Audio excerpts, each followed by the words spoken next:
like, don't punch. Punching hurts. Kicking's way better than Well, I think you told me this. If someone comes out and you start a fight and someone starts kicking you, like real kicks, you're in trouble. Oh, 100%. Like if you're talking S to someone and he drops like a low kick on you, like he goes for a calf or a thigh, just turn around because you don't know what you're doing. He does, and you're about to catch an ass whooping. That's like the nature's way of like the rattle. Like that's nature's way of saying this ends poorly for you. So I love the fact that your son, he's just picking up a good front kick. Oh, in this case, it'd be the front back kick. Did he say apaya when he hit him? Apaya! I sure hope so. If I taught him anything. Hey, man. Bully, the kid had it coming. Yes. I agree. That's why I'm glad he defended himself, but he's just got to do it in a different way. Bullies need people where we would be a better society if the fear of getting punched was back on the table. We have far too many people walking around feeling that they can do what they want without getting punched, or in this case, kicked in the back. So I support little Stevie kicking. This show. Yeah, I'm all for it too. Yeah. Well, the bully's age old. It's not anything new. No. It's just, and we've always been taught, you got to stand up to them. Yeah. You know, there's got to be that moment because they're the biggest weenie on the planet. But I said, the kids just don't know that. The loudest kid is almost always the weakest. So but you got to be careful because every now and then the loudest kid is Brock Lesnar. And so you got to be able to teach your kid, hey, every now and then, the bully, when you punch him in the nose, doesn't back down. He actually laughs and then beats your ass. So you gotta be able to sniff that guy out. Is it possible little Vaughn was just trying to get out of the last week and a half of school? Now that is possible. I like that too. He's counting down the days. Is he suspended? I do not think so. No. Okay, that's good. Now, was Coach Vaughn upset? Yeah, she's a little. I think she's more just like me, a little disappointed in the way it went down. Yeah, but also proud of him for. He was probably listening to High Kick Wednesday last week. You know what? Yeah, I mean, it is an inspiring show. So I mean, like he listens to the program, I'm guessing, and he heard High Kick Wednesday. And next thing you know, he's just following the lead. I blame Isaac Robb of the Window Daddy. Yeah, it's way to go, my fault. Window Daddy. Yeah, well. Look, I'm for standing up to bullies. So I'm picturing Steve's kid kicking the other kid like Charlie Murphy from Chappelle's show.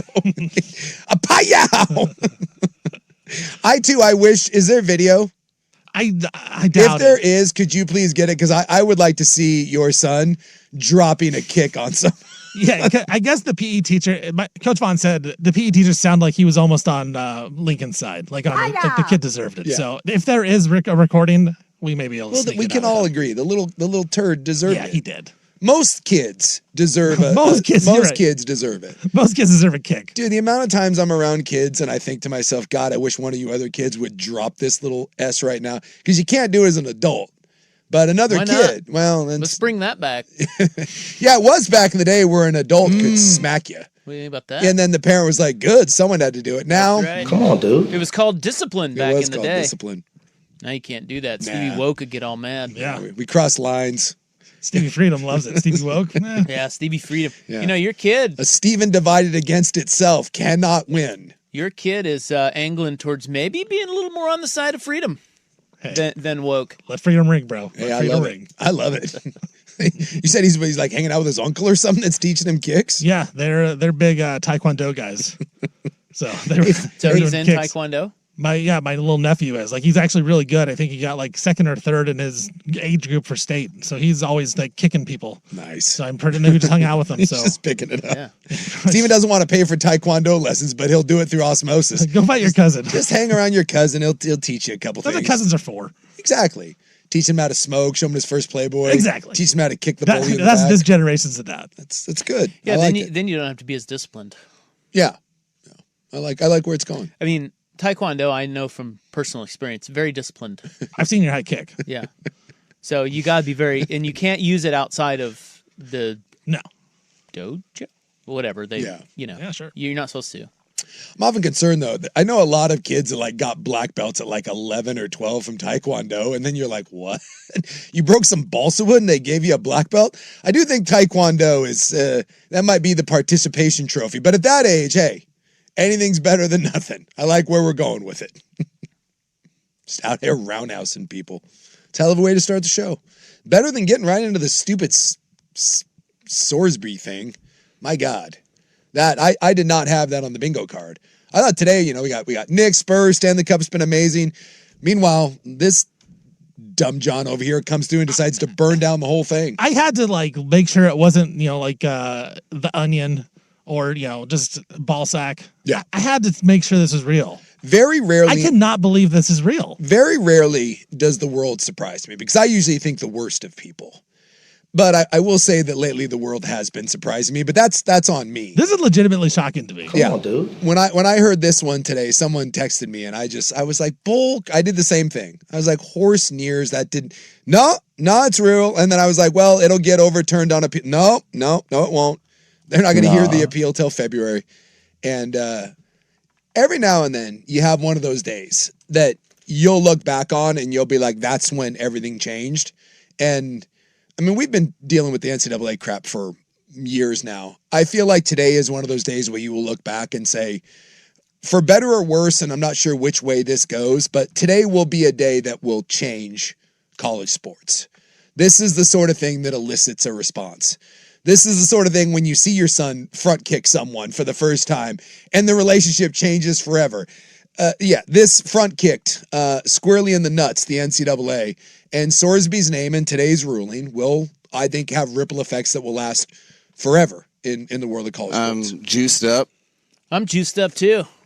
Yeah. It's a rainy day Monday. Mm-hmm. Yeah, Sorsby sucks out there. So he's the quarterback at Texas Tech. Yep. That bet on his team at Indiana and Cincinnati and all that. Yep. Yeah, the judge in Lubbock, probably a Texas Tech fan, gave him a temporary injunction. He can play. Yeah. He's out. He's out. He's out of jail. No. 2-game suspension. 2 games suspension. Yeah, he's going to miss the Beaver game. He proposed the 2-game suspension. If you don't know, Texas Tech suggested a 2-game suspension, and the judge apparently can hand down suspensions. And so he'll miss Abilene Christian and Oregon State and then be able to play. And while this is only a temporary injunction, the hearing, the appeals hearing isn't until February. Yeah. It's after the national title game. Perfect. This clears the way for him to play. It's unprecedented. And I don't know if you've been paying attention to the backlash. The Big 12 teams are saying they don't even want to play Texas Tech now. Yes, one Texas Tech's AD, I believe Kansas State, said it's absolute bull S and said that we are in discussions about what to do. Brett Yormark who's the commissioner of the Big 12, had to come out and say, the ramifications of today's ruling are significant and could have broad impacts across college athletics, creating great concern amongst our membership. I've been consulting with our key stakeholders and have scheduled meetings with our conference ADs and executive board this week. We're also in touch with Charlie Baker and anticipate the NCAA to appeal the order in the next 24 to 48 hours. We continue to monitor and evaluate the situation. Texas Tech has now put themselves on an island that says it is us against everybody. And you have SEC ADs, SEC coaches. I mean, I have never seen something that was so unified. I mean, this is like being bombed. Like after 9/11, when everyone put everything aside and said, okay, well, we have the common enemy. I feel like Texas Tech, especially Cody Campbell, that absolute hypocrite piece of douche. And yes, I did say piece of douche because that is what he is. This guy has the balls to stand up there and say that he is trying to save college sports. Meanwhile, he's bankrolling this. I think he loses all credibility. I think his institution loses all credibility. And it would not shock me if Texas Tech ends up cutting Sorsby loose. I think this has these, I'm telling you, this, every now and then you step in it. Every now and then you cross a line where you have no choice but to get kicked by an 11-year-old. And the playground is never the same. I feel like this is something that will change college sports. This is a bridge too far. And I don't know a single person outside of Texas Tech. In fact, I was listening to Feinbaum driving in a little bit, was kind of flipping back and forth. Feinbaum was taking calls from Lubbock. And he was saying that overwhelming the people from Texas Tech supporters are like, no, this ain't it. Like even for us, because normally, I mean, fans can rationalize anything. They can rationalize rape. They can rationalize institutional dysfunction, like cheating, academic, anything. And for even Texas Tech fans to be like, no, this isn't it. I don't know where this lands, but I don't think this is over by any stretch of the imagination.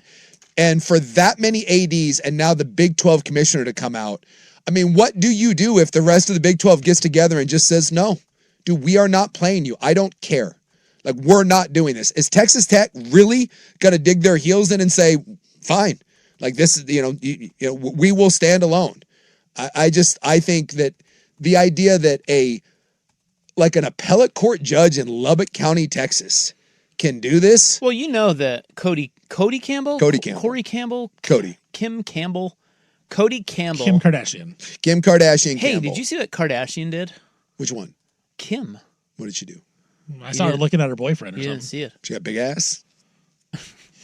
Oh, yeah. Yeah. I mean, I've seen it. It's, It's real. It's It's not real. Not real, sorry. So she's dating Lewis Hamilton. Lewis Hamilton, Oh, yeah, the F1 guy. and they were at Monaco doing their racing, I saw real quick that the Bay Doing at their- Monaco, their vroom vrooms. $4 billion worth of yachts, I believe it was. Yeah, yeah, it's crazy. How about that? So they have the podiums where each of the guys who medal or whatever, I don't know, top three. Metal. Yeah. What do you do in a race? You win, place, and show. Yeah, whatever. The horsies, jump up on the Like, hooray. thing. And they put medals on them. Yeah. And there's So like Star Wars, like so everyone on- gets a medal but Chewbacca. Dun, dun, dun, dun, dun, dun, dun. so on each stanchion That was great, by the way. there's a energy drink or whatever, a Sure. sponsored drink, Yeah. and then a towel. And then on the first stanchion, so for the first place guy who ended up being that Kimmy kid, Antonelli, I think, Okay, because I know my F1. clearly. You watch Drive to Survive. Yeah. I do not. Yeah, so Lewis, so she walked by and she grabbed the towel for her face. Oh, she took the winner's She towel? took, That yeah, bitch. like she is being dragged all across social media for the audacity of thinking The towel that was... that towel is just sitting there for your use. Wow. How self-absorbed is Ms. Kardashian if she just thinks I can just grab this towel right off the podium? Boy, I see it right there. Boy, that dress is something else. If you were to have... By the way, careful just typing in Kim Kardashian into Twitter. Ooh. Oh, I just did. Oh, no. Yeah, the second thing that came up was... Sorry. Whoops. If you had to have a medal stand of self-importance, isn't Kim Kardashian on the medal stand? Well, I think so. I think she might be number one now. Well, no, that's there's a guy sitting in Washington right now. Yeah, that guy. I mean, yeah, you can't rival him. no, I mean he is. That's true. He's the Lewis Hamilton of self-importance. Lewis Hamilton, is he the most dominant one, or is it Not the other guy? anymore. Yeah, He was. He was. He's like the most famous. He's the Michael Jordan of self-importance, but Kim Kardashian might be like whatever you think, like the LeBron James of self-importance, and then you're fighting for third. But I think you've got, your Jordan, and you've got your LeBron. But I mean, seriously, like what? Yeah, I mean, Like just the whole that just shows you just a little. It's like the shopping cart thing, we always talk about that. Yeah, what like makes you little in. glimpses into what makes you tick. Yeah. Can be very simple and it Shows you who you are. It can take 2 seconds. Yeah. And right there, Yeah. you get a glimpse into the brain of Kim Kardashian. Yeah, she's What is that? She just takes it and dabs her face that? with it. Yeah. I mean, it's probably hot. So what is that? It's probably hot in Monaco. It's mine now, bitch. And according to the second video, she might have something on her face. Look, I'm just going off of what Twitter. I just be careful. Careful with Googling Kim Kardashian. Anyway, Anywho, do you think Pete Rose is pissed today? from the grave. He wants that judge. Well, what I was going to say is this Cody Campbell guy, this Texas Tech billionaire. Yeah. Clearly, aren't we to believe that this judge and the billionaire are in cahoots, and the billionaire made this happen? Like, there's no other logical Well, explanation. the whole argument was they had a guy, the first judge Recused himself. recused himself because he was a Texas Tech alum. This Yeah. guy was University of Houston, so it makes it all in the up and up. That doesn't mean that. So, That's their whole argument. He That's didn't all get Texas. to. If Texas Tech fans like it, that's the only argument they have. so I was kind of going through, and there's a couple attorneys that I follow on Twitter that actually kind of break it down pretty good. Matt Winter's one. We tried to get him on the show, but he's like, dude, I'm real busy because he's an actual attorney. He said if you read through the ruling, he's not saying that the judge isn't saying that he has a problem with the rule. He has a problem with the mitigating circumstances. So he actually bought. And this is where I guess having Jeffrey Kessler, who's now like 99-0 against the NCAA, the judge actually said that by by suspending him, it caused irreparable damage and harm to Sorsby. They actually bought that this was a mental health thing and that if they punished him, that it would negatively affect him. Oh my God, that argument worked with that judge. But did it? Well, I mean, or is he just bought off? I mean, come on. It is hard for me to believe right now that in every sports organization in the world, this is a no-go, but there's one judge in Lubbock County that was like, I buy the argument. Exactly. It's certain. We were talking last week, though, no. how Texas Tech has a target on them already. If they didn't have a target that they do now. Yeah. Everybody hates them. Everyone hates them. And remember, that it is important to know that this does not set a precedent because it could easily get overturned, and a lot of people do think it's going to get overturned in February, and then the precedent will be set. But by then, it's too late, and Texas Tech knows that. In fact, Tyrann Mathieu had a joke, but he said, hey, I still have 2 years of eligibility. He goes, can we find a judge in Louisiana to give me a temporary injunction? Because it's the same thing. If you decided at this point, and this is how stupid Texas Tech is and the door that they have open, and Cody Campbell, you rotten son of a bitch, that sit there on your high horse and try to claim that the NCAA is broken. No, it's broken because of people like you that can't control themselves. This does set the precedent of dead serious. If you brought someone back that got cut in an NFL camp, or you brought Tyrann Mathieu back, and you got a judge, just an appellate court judge, to say, well, temporary injunction, we'll see what happens. And then February rolls around and he plays through the entire season, no harm, no foul. That is what has been said here. This is an abomination. And someone in Lubbock County needs to speed up this appeals process and hear it before the start of the season. What are the chances that someone in Lubbock County in that court actually hear this in a timely fashion? I mean, it's just, all right. This is bad. Well, there's your prattle. And sorry, Brad, it was a little sportsy today. Yeah. I mean, this was one of the, in my mind, this is one of the bigger days in college sports in the 20 plus years we've been doing this. Yeah, we'll keep talking about it. So Frank Gay Services will get more Brendan Sorsby talk next.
Now, from the George McCoy and Warren Allen Sports Desk, a Sports Center update on the Fan Sports Network, 105.1 FM and 1080 AM.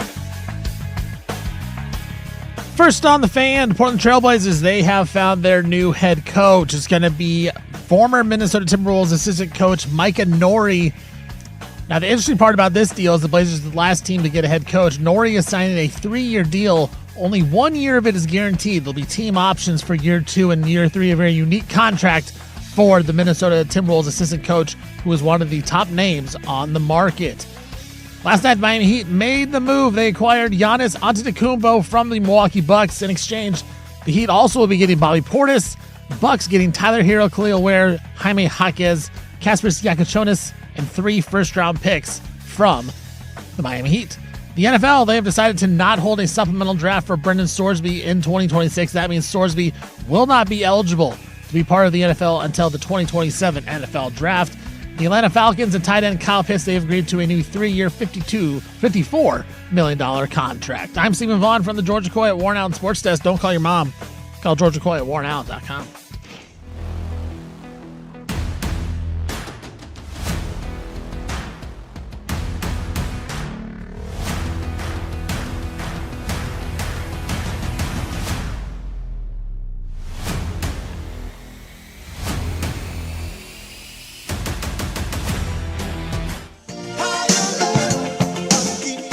All right, welcome back to the best of Isaac and Suk Primetime here on 105.1 and 1080 The Fan. The guys are out at the Fan Golf Classic out at Langdon Farms. Great event so far from what we have heard. They will be back tomorrow to chat it up. But a little best of episode here and a nice one here. Of course, the Blazers and new owner Tom Dundon, a lot of talk about him. Does he want to move the team? Does he want to be cheap? Does he want to actually spend money? Does he want to be in Portland? Well, one of the topics about that is the Moda Center. Will the Moda Center be renovated or will it stay the same? Isaac Suk had City Councilwoman Candace Avalos. She is in District 1. She represents District 1, which is east of I-205, the Lentz neighborhood, and the Portland International Airport. They had her on to discuss the potential Moda Center renovations, and here is their conversation with the City Councilwoman. All right, pleased to have you along. Isaac and Suk here on The Fan. Let's talk a little Moda Center reno, shall we? Portland City Councilwoman Candace Avalos she's one of 3 representing District 1, which are communities east of I-205, Lentz neighborhood, and some near PDX. And she joins us now here on The Fan to discuss possibly renovating the arena. Hello. Connection there. Can you hear us? Hello? Oh, she's at Power Kia. Yeah, you're kind of cutting in and out. Well, I guess we'll just get her started. Try one more time. It works. Yeah, Stephen, You can hear me now, hopefully? That was a little better. There you go. Yeah, we got you there. Where are you? Okay. I'm in City Hall. Okay. Straight from City Hall. We got to work on the connection signal. All right, that's issue number 2. Moda Center 1, then the City Hall signal. We'll deal with that. So, Absolutely. I guess my first question is, I'd like to know how has it been dealing with Tom Dundon so far, and what are your impressions of him? Well, I don't know that I personally have been dealing with Tom Dundon. I think that there's some high-level negotiations that have been going along the way, and as we know, this process kind of really kicked off with the state. And so now the city councilors are at the phase where we can start weighing in. We can start talking about what the terms will look like for a new lease, and start negotiating with Tom Dundon and the rest of the governor group. Can I ask, because where did this go wrong? Because it sounds like the Blazers owner group, the mayor, and the governor all believed that this was basically a done deal when the team was bought. So what happened? So 2 of the 3 components are still on board, it sounds like, the state and the county. So what changed between a couple months ago when this was supposedly agreed upon, or maybe you disagree with that, and now where it seems like this has become a bit of a kerfuffle? Well, I think during the state process, all 12 counselors showed support for the state putting dollars for it, because regardless of where we stood, we were always going to need other funding that wasn't all going to be able to come from the city. And so I think along that process, we were essentially told, we just need to secure this. It's the state also has a limited window that they legislate within, whereas we're legislating all year, and it was a short session, so they only had like a month and a half, right? And so I think from there, it was always going to be that the next step would be that the counselors ultimately, because the city owns the MOTA, we're going to have to negotiate the actual terms. And that's where the diversity in thought is coming in. And that's where, Portlanders are weighing in on what they think would make it a good deal for the city to invest in. So I wouldn't say, I think definitely at the beginning, we showed our unity, and I don't think that was fake. I just think that now that we're getting into the weeds, these are where there are some disagreements that are coming up.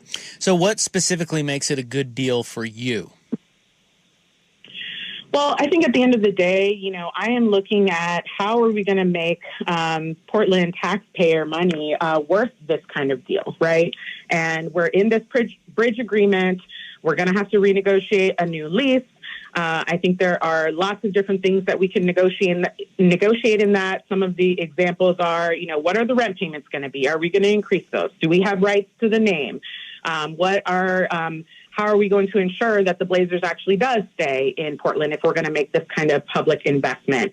What are other community benefits for not just the MOTA Center, but also the surrounding neighborhood, right? Because if we want this to be a renovation that's going to invigorate the neighborhood, it's got to include more than just the building. And so I think there's and also labor harmony agreements, and all of that is really important. So these are just a couple of the things that Portlanders are asking us to negotiate in this deal. So I think what some people get nervous about is, and I'll be interested to hear what you say. There is an idea that if you don't pass this, that there is a chance that, to a lot of people, the most important entity we have in the city walks away over a very small amount of money of $120 million. Is this something that ultimately can be negotiated, but details and whatnot, but you are determined to make sure that doesn't happen, and you are determined? I've yet to hear the city council say, we will get this done. We will not let the Trailblazers have an opportunity to walk away. Well, I think regardless, there has to be some kind of deal, right? Because we are in a bridge agreement. We have to negotiate a new lease, regardless of how we feel about how that gets done or what the community benefits are. So I think that will get done. And so our goal here is that whatever that new lease is going to have, again, those community benefits, but also will encourage the Blazers to want to stay and build here, especially with their new owners here in Portland. So I don't think that there's necessarily a threat that there will be no deal, because I think at the end of the day, we have to negotiate a new lease as the owner of the building. But I think the nitty gritty is just like what's in that deal. And, we're also just at the beginning. I think people forget that we have a long way still before the end of the year. I mean, I guess we're halfway through the year, but there is still a lot of time for the community to shape this. We just spent all weekend out in a bunch of parks in the city hearing from community, and that was really fruitful to see, again, what many people express their desire for the Blazers to stay here. People just want us to be really making sure that we're being good stewards of tax dollars at a time where there's so many Portlanders that are struggling. So these are the kinds of decisions that I have to make as somebody that approves moving any kind of tax dollars. It's not even just this, it's just in general. That's our main job, is making sure that Portlanders get the value of their tax dollar. And that's what we're trying to negotiate right now. This is Candace Avalos. She's a Portland City Councilwoman here with us on The Fan. So do you have a red line, like things in your mind that are non-negotiables that need to be in there? That need to be in there. I mean, I definitely think it's a shame that our MOTA Center does not have many unionized staff. That's pretty common, actually, across the country. And so I would love for that to be a red line, at least for me, in this deal. Yeah, it's kind of one of those things, because the money is not being debated, though, right? The $120 million is $120 million, or is that still on the table? I think that there are a lot of different numbers that are getting thrown around. It's unclear to me still, and that's kind of the phase we're in. Like we saw the facility assessment, right, that showed what does it take to just maintain the MOTA as is. Obviously, this discussion is not just about maintenance; it's about upgrading it and looking at the next version of MOTA that's going to continue to contribute to our community. So yeah, I think that's part of it right now. And because for me, and please correct me if I'm being ignorant on this. $120 million over a 20-year lease, because I believe that it seems to be the general consensus of what would be signed a 20-year lease. Wait, sorry, say it one more time. What's the question? So the lease that will be negotiated, it sounds like that the 20 years, right? Seems to be kind of the number that everyone is settled on. I think so. Yeah, I think it's still up for debate, but yes. So I would say that's the floor. So a $120 million investment by the city for a building that you guys got for free, that you've had 30 free years of use out of, that comes down to $6 million a year. We spent $5 million on drug needles last year. To me, $6 million a year over 20 years to ensure the Blazers staying here, why, in my mind, that seems like a tiny investment. Why is that such a big number that we're debating? Because to me, that seems very small. Well, the $120 million is more about the renovation, but there's still going to be ongoing other costs. I think it's like $10 to $12 million a year, and don't quote me, I don't know the exact number, but there is another ongoing cost that's separate from the $120 million upfront investment to do the. If I may, the KATU is reporting 280. So it's $120 million upfront for renos, and then $285 million over 20 years for maintenance. That you guys would have to run anyways because you own the building, correct? Sure. Mm-hmm. Yeah. All right. Well, let's say this. I mean, the thing that I was encouraged by is you said, look, there's really not a debate about this deal getting done. It's just the devil's in the details. We got to negotiate it. And that is completely fair. But if you get to the end or near the end, and there's not a lot in there for taxpayers other than the Blazers will stay if we sign this deal, are you on board? That's too hard to say right now. I'm not going to call my vote for the future. Can't make you that promise right now. But I think that ultimately my goal is that we're getting the most out of this deal and that we're getting the deal across the finish line because we have to. We literally have to. Yeah. I really am hoping that when the time comes, I'll feel confident about my vote. Yeah. So then let me ask you a general question about the fear of the Blazers leaving. Is it from your perspective, is that unfounded? Like how are you perceiving all of these articles and things of, you never know. This has happened in other cities, so it could happen here. What do you think about all of that? I definitely don't think it's unfounded. I think there's a very real chance that could happen. I think lots of things could happen. So I have to consider that is one of the risks if we don't make a deal. But, I don't want that to be the starting place of negotiation when it comes to the taxpayer dollar. And, a little bit back to the previous question you're saying about the cost, per over year. Sure, $120 million and $8 billion budget. Yeah, nominal. But also, we just had to close a $170 million budget gap. And those, the coming year's budgets don't look much better. And so that's where it starts to add up because we're having to cut core services and then look at making this huge investment that essentially is the cost of the budget gap that we just closed by cutting services. So that's what I'm weighing. But again, I would, and I'm trying to be fair, and I think you're being very fair too. I would push back and say that in a city right now that has a ridiculous occupancy rate for commercial real estate, where businesses are not flooding into the city, that this investment to get a $4 billion investment to an entity that means so much more than just a business of the city of Portland, and for a guy that has talked about, again, wanting to build up the area around it, again, to me, this just seems like such a small number to try to ensure one of the larger businesses, if not right now the largest business in Portland, again, it just sold for $4 billion. That just seems to me like an absolute no-brainer. And that if you want to talk about a city that is in desperate need of wins and PR and an influx of all those things, the threat of that team, which means so much to the city, walking away, that just to me seems unconscionable. Yeah, I get that. And that is a sentiment that I definitely heard over the weekend. And I think that, honestly, the overall sentiment I heard was that people do care about the Blazers, even the people who are like, I really don't like the idea of public money going in. I know there's a lot of discussion about the Portland Clean Energy Fund as well. I do agree that it would be a loss to the city to lose the Blazers, not just because it's the team and, the pride that we have in the team, but the economic value in that, I agree, is a loss. And we're trying to, we're on the rise here in Portland. We've got, all of us as new counselors, we're really trying to change the ship where it heads. And I think that's why this is so important for us to get right, because it does mean a lot for our future, and is why we're being really particular about how we're negotiating, so that we're making this deal a sustainable deal, right? We don't want to just give all this money away scot-free. What are we going to get for the taxpayer dollar in return? And I think we're all striving to make it the best deal possible for that reason, because we do want. When you talk to your other counselors, is there a general vibe that you get? I mean, obviously, I know you can only speak for you, but when these discussions are had, you seem pretty optimistic about it.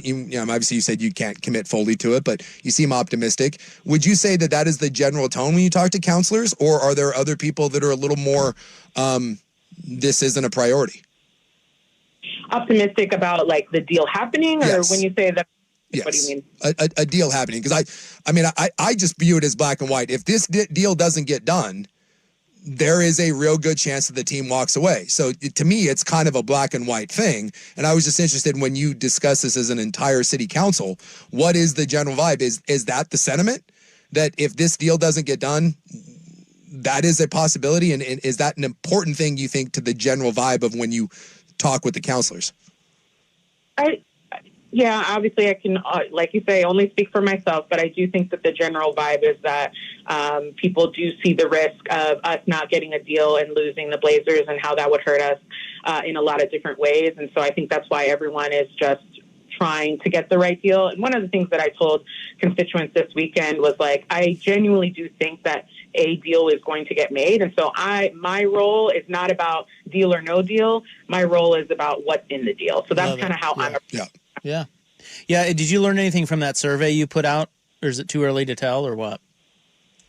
There's some really good feedback. I think we have 15,000 people who have responded to it, which is crazy. So I'm really excited to look into the nuanced, open-ended questions. You can kind of see the way that the quantitative questions are lying, and it's definitely a polarizing issue for sure. I think you can see it's kind of on both ends. But when you look at the actual comments that people say, you're hearing the nuance that I'm trying to describe here. So I do feel that people understand. And in fact, I had a constituent come to one of them this weekend who has been all up in my mentions, very upset and no deal, no, don't do this. And they showed up to the listening session and they talked directly to us, and they were like, look, I know that I'm not going to get my way. I know that I can't, I can be a purist, but you guys can't, right? Because you guys have to legislate at the end of the day.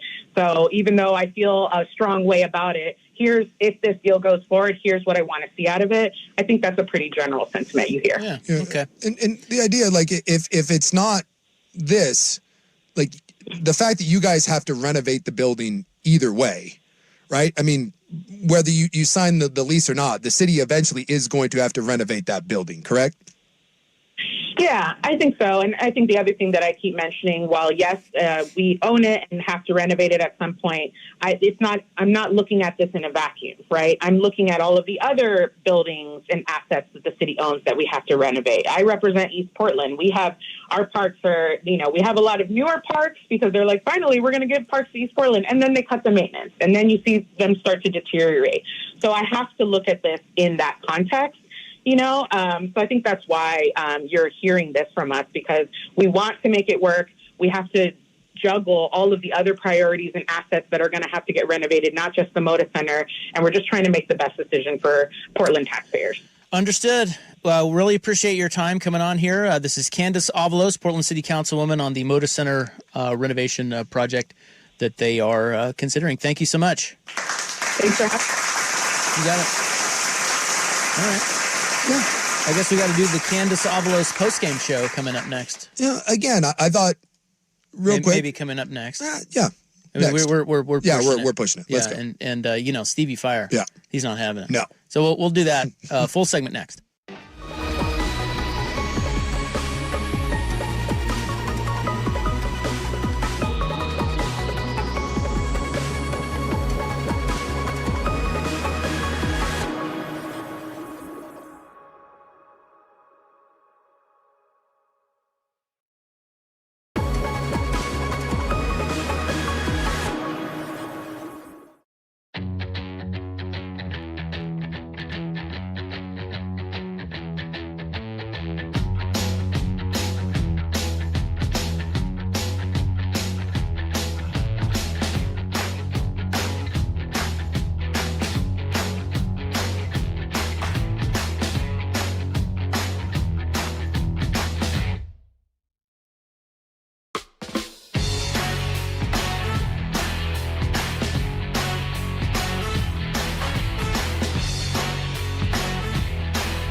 1080 AM.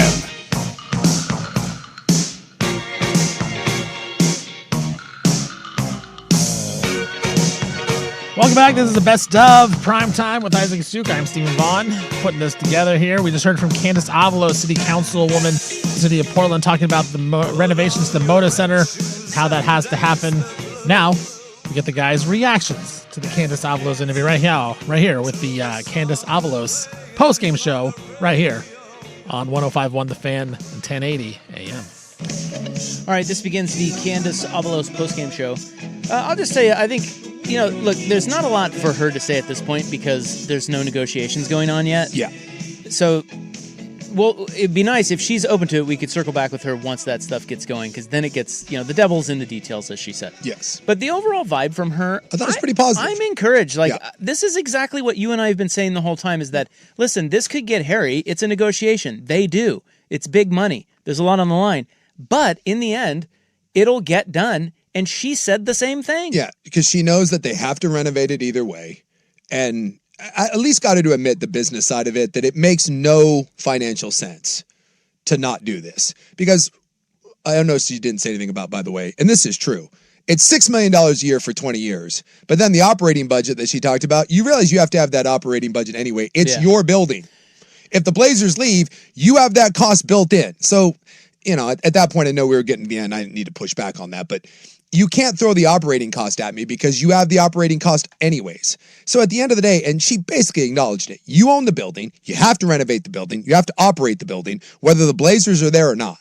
So, and this is ultimately where I believe something was done. As much as posturing as there is there, and I think that's what this is, they don't really have a leg to stand on. They will fight to try to get the best deal, but they will not, you cannot convince me that they are willing to slit their throat over $6 million a year. You just, and she said the city council is trying to bring business back and Portland's on the come up. Is it? I hope so. But you wanted to really put a death blow in the business of the city, have that team walk away. And she gets it. She gets it. I think she understands it. I think the problem is that she's just one city council person. So they're not all. And that's why I kind of asked. I was like, what's the kind of the vibe? Well, she said the vibe. They all understand the importance of the Blazers. I mean, they're not stupid. It's just, but that was a question, though. That was a legitimate thought. Like, do they know? Do they know the importance of the Blazers? And I'll say that, like, as an outsider, like, just listening in, I thought she said enough to prove to me, like, we understand the Blazers being in Portland is a very important thing, and we have to get this done. So we're going to get this done. Like, that was kind of my takeaway, which I didn't know we'd get that kind of vibe coming into the interview. See, that's why I don't understand where all this fear-mongering comes from. Look, I get it. These can be a little trepidatious. I understand that. Yeah. They're nerve-wracking. Yeah. And there's oftentimes a standoff, and stuff gets in the media that scares people.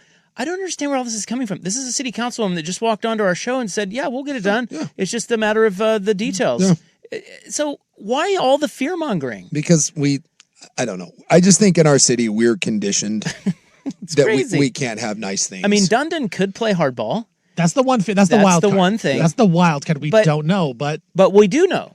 We at least we have a line of thinking on what how Dundon could handle his portion, because he's already done this in Carolina, and everyone in Carolina said he was going to move the team. Yeah. Guess what? They worked out a deal. He didn't. He renovated it, and now he's building up the arena, the stuff around the arena. Yeah. And they did say, it got a little contentious there, and there were some bumps along the road. And I'm guessing between him and some of the city council people, it will get a little contentious. I don't know if and that's why I asked. This was supposed to be a done deal, and then all of a sudden it's not a done deal.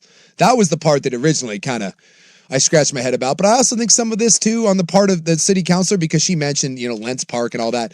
I think the city council, especially in areas outside of the heart of the city, I do think there's some grandstanding and posturing on the part of them, because the optics of a billionaire owner and getting even $1 of free public money, I think is going to rub people the wrong way. And I think city council people are not going to give the perception to their constituents that they just gave $120 million. But I go back to it.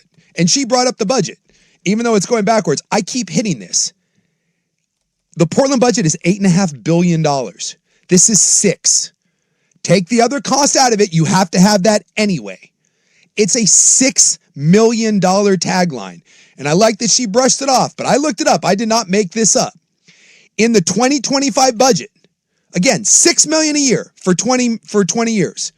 We spent $5 million on clean needles for the city of Portland that we handed out. We spent $1.7 million 2 years ago, or $1.7 million last year, $2.2 million the year before on tarps and tents. Look, I'm not saying that you cast off the homeless, but if you're trying to find $6 million in an $8.5 million budget, I just did it with needles and tarps and tents. And the idea that you would even consider probably at one, if it's not the biggest, I mean, that's a $4.5 billion business that's worth, that we just evaluate. What other business in the city of Portland is worth $4.5 billion? And you're willing to get into a pissing contest and maybe say to them, okay, take your ball and go somewhere else over what we spend on tarps, tents, and needles. You can't be that. You can't be that blindsided. You just can't. Well, I think what they're doing, and she kind of presented it this way too. They're just negotiating. Yes, like she can't come on here. She's hearing from. In the end, they're politicians. Yes. She's hearing. She said she went to all those park visits, and there's these guys that show up, and they're adamant on the other side of things. She can't just take a stand, particularly right now. Yeah. She's playing the political game. Yeah. And so when you have a topic this polarizing, in the end, I think what they're doing is, at least her, is kind of saying, well, I don't know. And then that helps them get more of what they want. She mentioned, I asked her if if there was a red line subject for her, and hers, believe it or not, was the unionized workers. Yeah. Now, I did look this up. In Carolina's arena, they do not have unionized workers. Yeah. I was wondering if that was maybe something that Carolina was interested. That's not a thing there. Sure. So I don't know. She said that's a really big one. And for maybe her. something like that is something that you can get Dundon exactly to work on. And he seems reasonable, but they just can't tip their hand. No. They sort of have to play it this way. Yeah. In the end, I have changed. My opinion has changed not.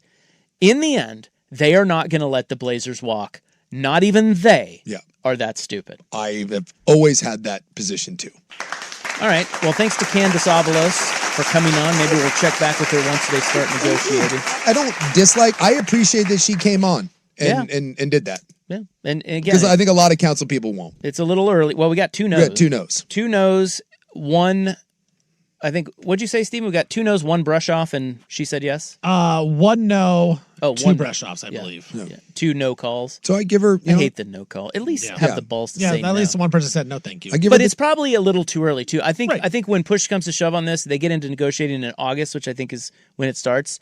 Then maybe they'll be more willing to come on and talk. So we'll keep at them. That was the post-game show to Candace Avalos interview. Good one right there. When we come back, we'll listen to Big Sook talk about a little Team USA soccer and the unity that is brought to the nation. This is the best of Isaac and Big Sook on 105.1 The Fan.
Now, from the George McCoy at Warren Allen Sports Desk, a Sports Center update on the Fan Sports Network, 105.1 FM and 1080 AM.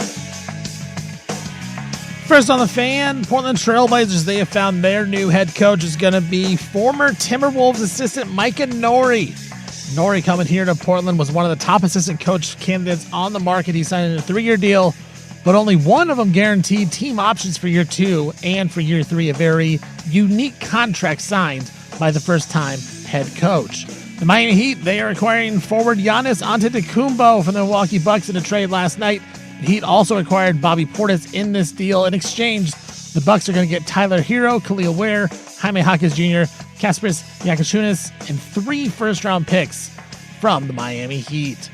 The NFL today, they decided to not hold a supplemental draft for Brendan Sorsby in 2026. That means Sorsby will not be eligible to play in the NFL until the 2027 NFL Draft. Falcons and tight end Kyle Pitts have agreed to a new 3-year, $54 million contract. The NBA Draft starts tonight right after this. Blazers, no picks in the first or the second round.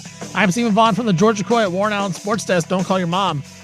Call George McCoy at warrenallen.com.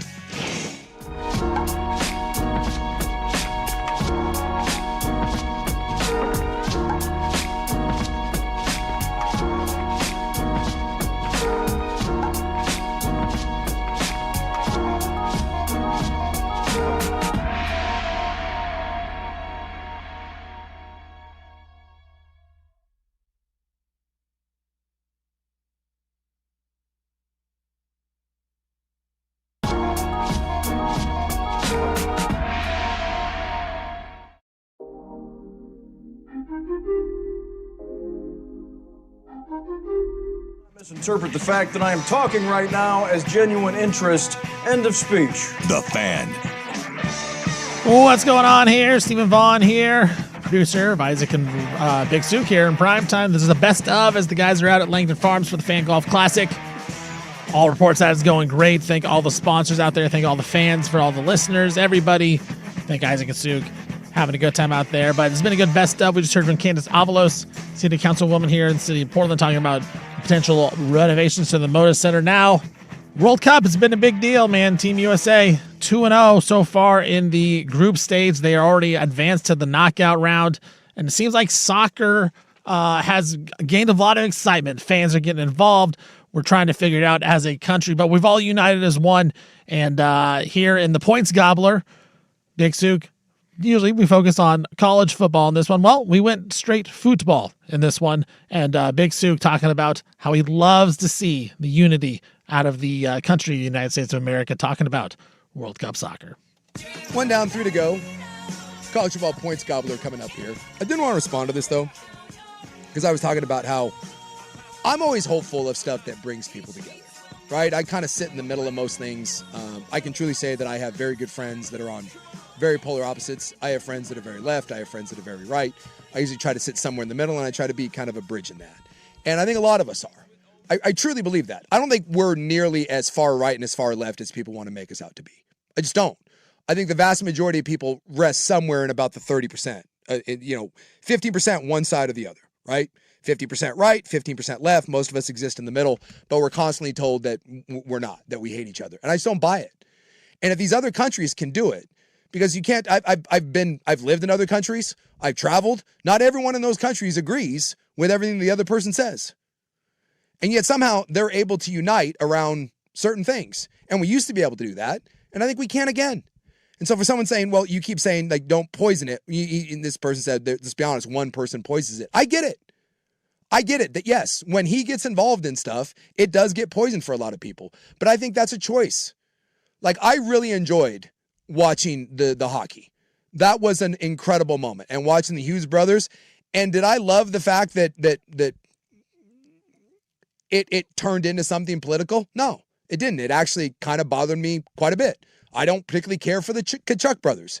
I don't like that they kind of embraced that. But did I let that ruin that entire experience for me? No, I do not. I am not going to let someone that sits far away from me and that I don't have anything to do with, I'm not going to let that guy determine what my pride as an American is. I'm not going to let him determine what I get enjoyment out of. I'm just not. And if I get an entire team full of people, right? You get 25 people on a team or whatever it is, and a handful of those people don't see eye to eye with me on some issues, they're still my brothers. They're still my sisters. I don't particularly agree with everything that the U.S. women's team talks about, but those are my sisters, and I root for them, and I'm going to root for the Americans. That's my country. That's where I'm from. And I take pride in my cultural heritage, but this is where I'm from. And you got to learn to put that crap aside. I get it. You don't like the FBI director. I don't either. But the fact that he decided to go in and crack some beers, what do you want those people to do? Do you want them to stop their celebration? Do you want them to say, I worked my entire life for this moment, but he shows up, therefore I'm not allowed to be happy? Like, you wanted to pick him up and like throw him out? It's not going to happen. I mean, that's kind of the beauty part about us, is that we're so big, we're such a melting pot. You're not going, that's what I love about sports. Dan Lanning talks about this a lot, right? That inside a football locker room, you get lots of different things. You get black, you get white, you get brown, you get Jewish, you get Christian, you get atheists, you get people that come from nice families, poor families, all different things. But you go in that locker room, that's your teammate. And you don't have to see eye to eye with them on everything, but you come together for one common thing. And I see other countries do it. I see it all the time. I see the Japanese do it. I see the Norwegians do it. By the way, the Scots and the Norwegians, they've teamed up in Boston. Wait till you see the videos of this. Scotland and the Norwegians have teamed up. Boston may never be the same.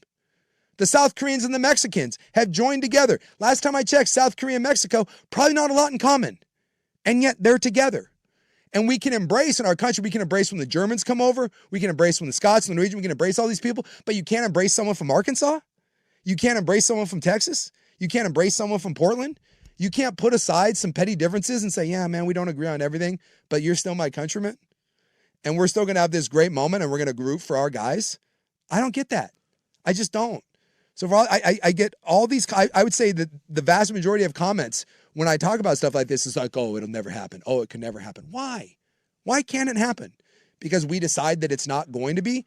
Because we refuse to put that stuff aside? Because we want to be angry all the time? Is this the new national pastime? Is us just being pissed about something? That we're just going to choose to be so petty that no matter what, we're going to let someone that's far away from us that you want nothing to do with, you're going to let him dictate what you like and what you don't like and what you can enjoy. That seems insane to me. It seems absolutely insane. Preach it, man. This is why you're my cult leader and I will follow you. But no, dude, it sucks because I'm with you. It should be easy and it should be able to happen. But I'm also on the side of I just don't know that it can happen because people are just so wild and they have fallen into these beliefs and they will just not even think anything else. And it's not even about beliefs. It's just about, hey, we live in the same country, man. Let's get this thing together and let's have some fun. So I'm with you. I don't understand why it can't happen, but it is always fascinating to me every time I go to a Blazer game, every time I go to a Duck game, any type of sporting event, you look around, everyone is together. It's just Blazer fans. Nobody cares. Yeah. And I think, That's man, the there's beauty part of it. There's so many different views right now, but we're all just cheering on the Blazers, and it's great. So I'm with you. I do think that Team USA has a chance to bring us all together again, just like USA Hockey did. And then hopefully it just does not get politicized right after they lose or they win, whatever it is. And I'll tell you, if it does, let it go. Just let it go. If you don't like the Orange Man and he calls that soccer team before and wishes them luck, okay. That doesn't mean that you get to, well, I guess you can, but it doesn't mean you have to hate that soccer team because they accepted a phone call, which, by the way, everyone would. I don't care who that is. Right. You're answering that phone. It also, if you get invited to the White House, it doesn't mean you support that guy. It doesn't mean you don't support the guy. I said this, like, I don't support Trump, but you know what? If I were invited to the White House, you know what I'd be? I'd be at the White House because I want to be there, and it's my country, and it's what it is. So I'm with you, dude. It's just like... It's just my plea out there. It's okay to have different views. It's okay to have different opinions. We're all people that should all be united as one, as Americans. When you go to a Duck game, you're there with other Ducks, and you're rooting on your team. And if you're a Beaver and you're there, you're rooting with the Beavs against the evil empire. When you go to a Blazer game, right, no one asks who you voted for. You're just a Blazer fan, right? I got my Brandon Roy jersey on. You got your Damian Lillard. Maybe you got your Danny Avia, whatever. You go to a Fire game. That's the whole point. You go to a U.S. soccer game, guess what? You're an American. You're a Republican. You're a Democrat. You're a Libertarian. You're just an American. You're an American. And you're there to support America. And you're rooting for our guys. Those are our guys. And I'll root for them. And I hope you do too. I love that from Big Sook there. That's something we can all just hope, and that happens. You know, Team USA has been really good in this World Cup, and it would be great to see this country just come together and cheer on something. I think that is possible. We saw it happen in the Olympics with the hockey team. We really fell in love with it, and then they beat Canada, and then right away it got politicized. And hopefully that doesn't happen. It may not, but this has been a fun run for Team USA right now. They do play Turkey on Thursday. They are already through. They're into the knockout round, so this next match on Thursday doesn't have a ton of stakes to it. Christian Pulisic, he may or may not play. He's coming off injury. There's some yellow card trouble for Team USA, but they got Turkey on Thursday, and then the real one, the knockout round game, that'll be on July 1st. So a couple big-time matches coming up for Team USA, and it would be great, man. It's fun to see all the other countries come into America and enjoy themselves, have a good time, show off their traditions, and really show kind of just how important soccer can be in the whole entire world. And I know soccer will never be that important here in America. We have too many other sports going on, too many other sports that we love, especially the NFL, the NBA, Major League Baseball, all that kind of stuff. But every 4 years when the World Cup comes around, I think it'd be cool if we could, as a country, just kind of come together as one and say, look, these are our guys. These are our gals. Let's cheer them on and hope they win. Coming up after this show, here in a couple minutes, we're going to have the NBA draft. Now, the Portland Trail Blazers don't have a pick, but the draft still could be interesting as Giannis got traded yesterday to the Miami Heat. Miami Heat traded their pick to the Milwaukee Bucks, so the Bucks will have the 13th pick in the draft. Number 1 overall pick projected to be BYU's AJ DeMansa. Then Darren Peterson, number 2, Cam Boozer 3, Caleb Wilson of North Carolina 4. I don't disagree with that. As that's the way it goes. I think Darren Peterson should be the number 1 overall pick. I think he has the highest ceiling out of everybody. That's talking to Casey early in the day. I was telling him this, I think this NBA draft has a lot of potential, and you hear that, you read that this draft has a lot of depth to it. But I don't know that it has necessarily the highest ceiling of all these drafts that we've seen in the past. I think if you have picked 10 through 20, you'll be able to snag a guy that'll be able to play as role here in the NBA. And a lot of times you have a hard time doing that. A lot of these guys, they'll be picked in the first round and maybe they never really sniff a roster, never really sniff a rotation. I think these guys in this draft, as we get farther and farther down, have a real chance. But I also think the guys at the top of the draft maybe have a higher floor, but a lower ceiling. I think Debanza, I think he's going to be solid no matter what. I think Cam Boozer going to be solid no matter what. I just don't know that they have the star power where, for me, I think Darren Peterson's the one guy that does have that star power. The guy can score on 3 levels from 3 in the mid-range, in the paint. He has some explosiveness. I know there's some competitive questions that he had because of his season at Kansas with all the cramps and all the injuries that he came through. But you go back and watch the BYU tape when they faced off against the potential number 1 pick in A.J. Debanza. When Peterson had Debanza on him, and Peterson had the ball, he told everyone to get out of the way. I'm going at him. I'm going one-on-one. And he usually scored on him. And that's the type of stuff that I like to see. I think there's a lot of parallels, not saying he's this player. There's a lot of parallels to Anthony Edwards. Anthony Edwards, when he came out of Georgia, the question was, does he really love the NBA? Does he really love basketball? Because he always talked about how good he was at other sports. And he could play any other sport. People took that as a negative. Well, look at him. He cares. He goes out there. He tries to kill everybody. I think Darren Peterson has that in him as well. So I would take Peterson 1. I don't think he's going to go 1, but I think he has the most potential. Now, the other story of the day, Trailblazers go out and they get Micah Norrie as their head coach. Norrie was the head assistant for the Minnesota Timberwolves last couple of seasons. He has been a career assistant coach in the NBA. 52 years old, has been in the NBA for a long time, but the Blazers go out and they get him. Of course, the Blazers were the last team to hire a head coach. The real interesting part of this whole thing, Micah Norrie gets basically it's a 1-year contract. Now, it's a 3-year contract, but it's basically a 1-year guaranteed contract with years 2 and 3 as team options. You do not see this type of contract a lot in the NBA. And there's been a lot of hate on this.